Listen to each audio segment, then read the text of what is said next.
नमस्कार दोस्तों, सीबीसीटी जनवरी 2023 के लिए हमारी 10 कक्षाएं पूरी हो चुकी हैं।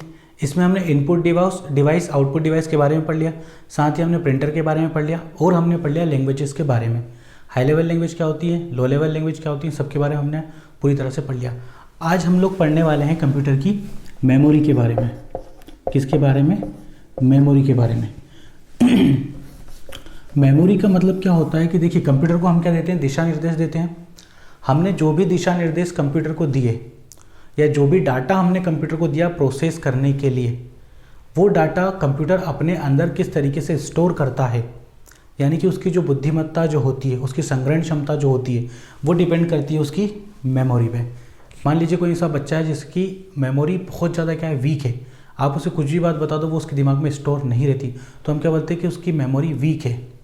या किसी को हम कुछ भी उसको याद, आज की चीज़ें याद नहीं रहती हैं, कल की चीज़ें परसों याद नहीं रहती, तो हम क्या बोलते हैं कि उसकी मेमोरी लॉस हो जाती है।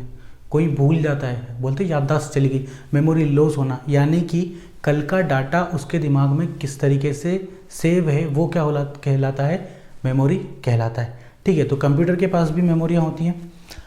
कंप्यूटर के पास जिस तरीके से दो प्रकार की भाषाएँ होती हैं, उसी प्रकार की दो तरह की क्या होती है, मेमोरियाँ होती हैं। पहली जो होती है वो क्या होती है, हमारी मुख्य मेमोरी। दूसरी क्या होती है, हमारी सहायक मेमोरी।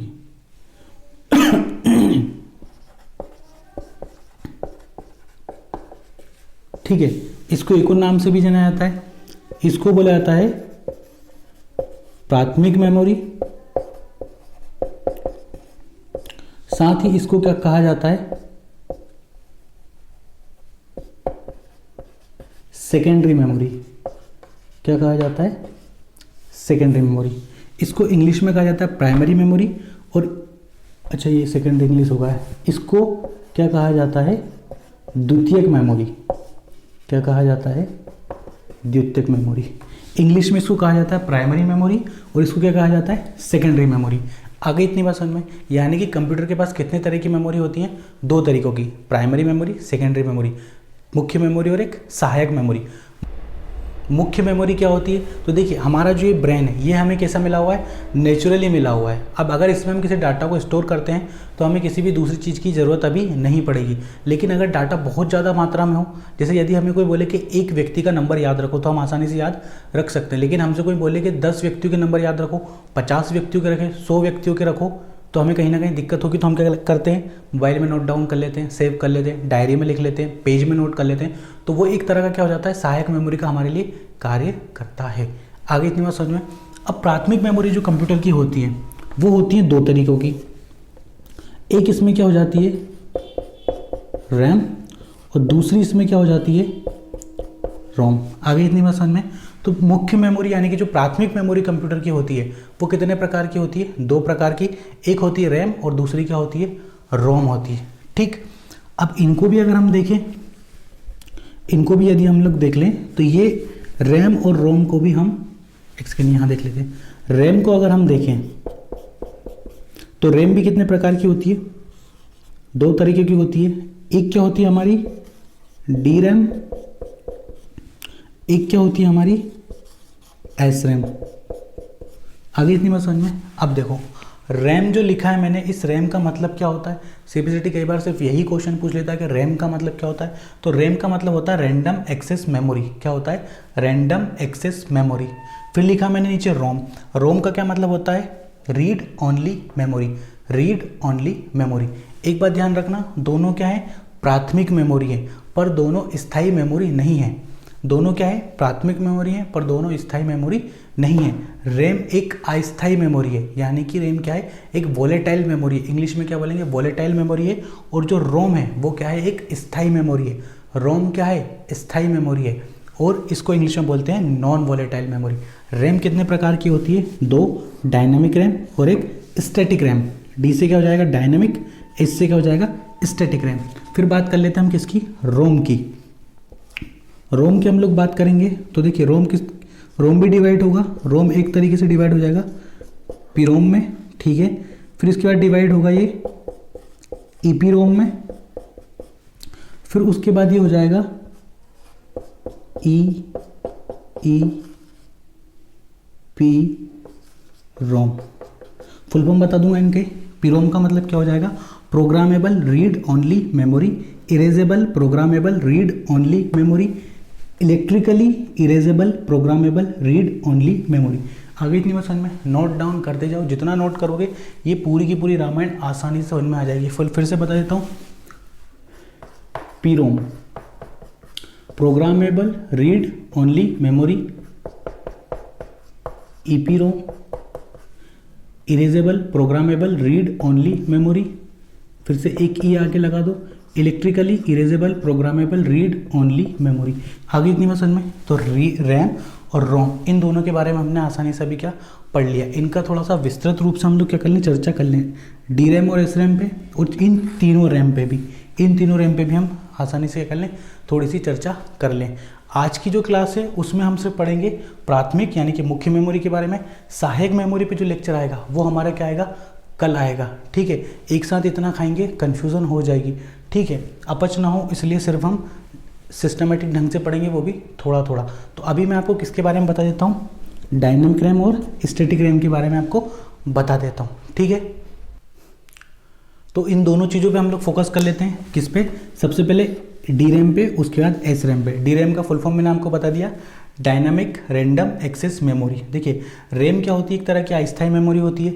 इसका भी मैं आपको अर्थ अच्छी से समझा देता हूँ। देखिए क्या होता है कि मान लीजिए कंप्यूटर पर हम कोई सा वर्क कर रहे हैं और उस वर्क को करते करते अगर लाइट चली गई तो हमारा डाटा क्या हो जाएगा, डिलीट हो जाएगा। यानी कि वो किस तरह की मेमोरी में स्टोर था, रैम में। यदि बिजली जाने पे आपका जो डॉक्यूमेंट है वो डिलीट हो जाए यानी कि समाप्त हो जाए तो वो रैम में था, और अगर ना हो तो वो रोम में था। आगे इतनी बात समझ में।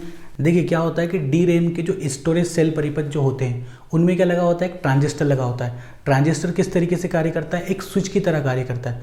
स्विच किस तरीके से कार्य करता है, ऑन या ऑफ, इस तरीके से ट्रांजिस्टर कार्य करता है। उस ट्रांजिस्टर के अलावा इसमें लगा होता है कैपेसिटर। कैपेसिटर क्या करता है कि विद्युत आवेश को क्या कर लेता है, उस चार्ज को अपने अंदर स्टोर कर लेता है। क्या कर लेता है, स्टोर कर लेता है।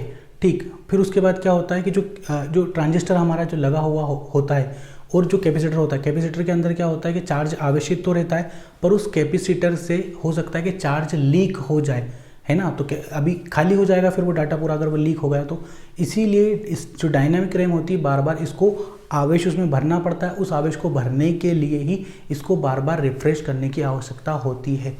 आगे इतनी बात समझ में, यानी कि जो कैपेसिटर हमने लगाया है उस कैपेसिटर से ऊर्जा का अगर लीक हो गई, आवेश अगर हमारा ऊर्जा चार्ज जो हमारा अगर लीक हो गया तो रिफ्रेश करने के माध्यम से उत्पन्न हो जाएगी, फिर से ऊर्जा भी उत्पन्न हो जाएगी और उसमें हम उसको स्टोर भी कर देंगे।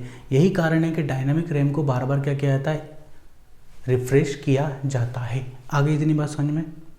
और डायनामिक रैम की जो मेमोरी होती है बिजली जाने पे क्या हो जाती है, नष्ट हो जाती है। तो ये क्या थी, हमारी डायनामिक रैम थी। इसकी अपेक्षा स्टैटिक रैम को हम लोग पढ़ लेते हैं, यानी कि एस रैम को। देखिए एस रैम को क्या है, बार बार आपको रिफ्रेश करने की आवश्यकता नहीं पड़ती है। इसीलिए इस एस रैम में जो मेमोरी हमारी होती है वो क्या होती है, स्थायी होती है। बिजली जाने पर भी इसमें जो डाटा होता है वो नष्ट हमारा नहीं होता है। तो ये क्या थी, डायनामिक रैम, और ये क्या थी, स्टैटिक रैम। नॉर्मली यहाँ से जो क्वेश्चन पूछा जाता है वो इनके फुल फॉर्म से पूछ लिया जाता है, या फिर ये किस तरीके की मेमोरी है, या फिर दोनों में से किसको रिफ्रेश करने की आवश्यकता होती है, किसको रिफ्रेश करने की आवश्यकता नहीं होती है, किसकी जो गति है वो तेज़ होती है। तो स्टैटिक रैम की तुलना, स्टैटिक रैम की जो स्पीड होती है डायनामिक रैम की तुलना में क्या होती है, ज़्यादा होती है। आगे इतनी बात समझ में। चलिए अब हम क्या देख लेते हैं, रैम हमने अपना पूरा निपटा दिया। अब हम लोग किस पे जाएंगे, अपने रोम पे जाएंगे। किस पे जाएंगे, रोम पे जाएंगे। तो देखिए रोम का क्या होता है कि रीड ओनली मेमोरी, यानी कि ये इस तरीके की मेमोरी होती हैं जिनको आप सिर्फ पढ़ सकते हो। यानी कि जब हमारा कंप्यूटर बन रहा होता है तभी उसमें इस मेमोरी को डाल दिया जाता है। आप इस मेमोरी को सिर्फ पढ़ सकते हो, आप इसमें किसी प्रकार का कोई परिवर्तन नहीं कर सकते।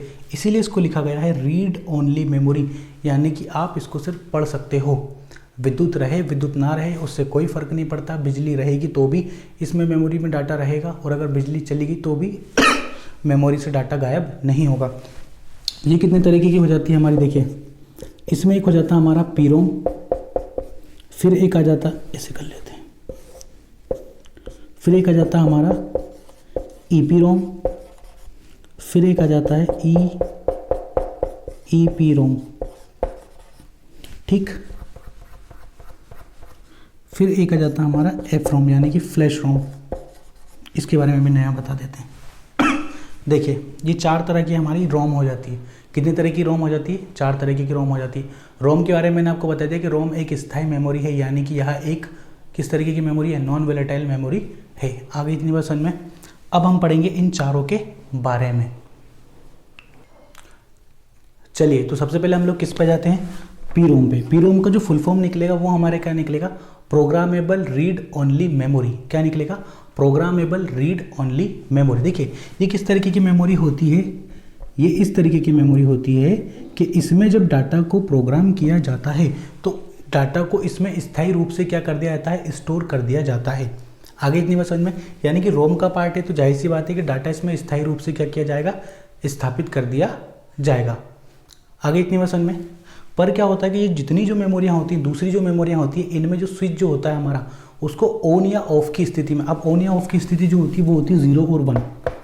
अगर 0 है तो क्या हो जाएगा? ऑफ हो जाएगा, और अगर 1 है तो क्या रहेगा? ऑन रहेगा।